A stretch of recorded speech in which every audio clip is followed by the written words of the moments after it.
नमस्कार दोस्तों, अगर आप गूगल पे, फ़ोनपे, पेटीएम या कोई भी यूपीआई ऐप इस्तेमाल करते हैं तो आज की ये वीडियो आपके लिए बहुत ज़रूरी है। क्योंकि 2026 में यूपीआई से जुड़े कई नए बदलाव आए हैं जिनका असर आपकी पेमेंट्स, बैलेंस चेक और ट्रांजैक्शन प्रोसेस पर पड़ेगा। लेकिन सबसे पहले जल्दी से समझ लेते हैं कि आखिर यूपीआई होता क्या है। दोस्तों, यूपीआई यानी यूनिफाइड पेमेंट इंटरफेस एक ऐसा डिजिटल पेमेंट सिस्टम है जिससे आप सीधे बैंक अकाउंट से किसी को भी तुरंत पैसे भेज सकते हैं।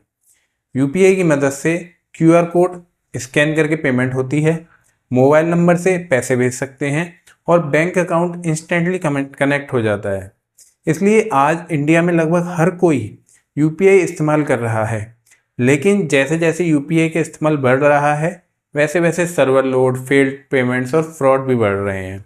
इसलिए एनपीसीआई ने कुछ नए रूल्स लागू किए हैं। तो चलिए जानते हैं क्या क्या बदलाव किया गया है।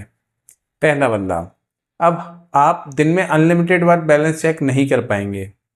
एक यूपीआई ऐप पर लगभग 50 बैलेंस चेक्स पर डे की लिमिट रखी गई है। मतलब अगर आपने गूगल पे पर बहुत ज़्यादा बार बैलेंस चेक किया है तो कुछ समय बाद बैलेंस चेक काम नहीं करेगा। दूसरा बदलाव, अब लिंक्ड बैंक अकाउंट बार बार रिफ्रेश करने पर भी लिमिट लगाई गई है।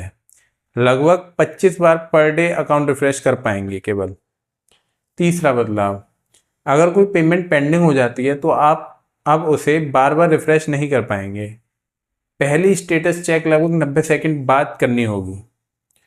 चौथा बदलाव, अगर आपने SIP, Netflix, EMI, OTT subscription में ऑटो पे लगाया है तो अब कुछ पेमेंट्स पीक आवर्स में डिले हो सकती है, क्योंकि उस समय में यूपीआई सर्वर पर ज़्यादा लोड रहता है।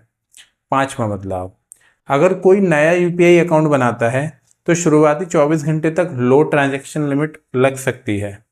कुछ केसेस में 5,000 रुपये लिमिट भी हो सकती है।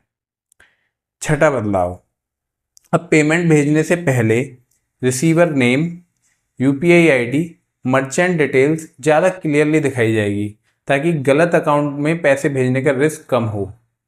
सातवां बदलाव, नॉर्मल यूजर्स के लिए 1 लाख रुपए पर डे की लिमिट अभी भी सेम है, लेकिन हॉस्पिटल, एजुकेशन, इंश्योरेंस, आईपीओ जैसी कैटेगरी में हायर लिमिट अलाउ है। कुछ केसेस में 5 लाख तक की पेमेंट की जा सकती है।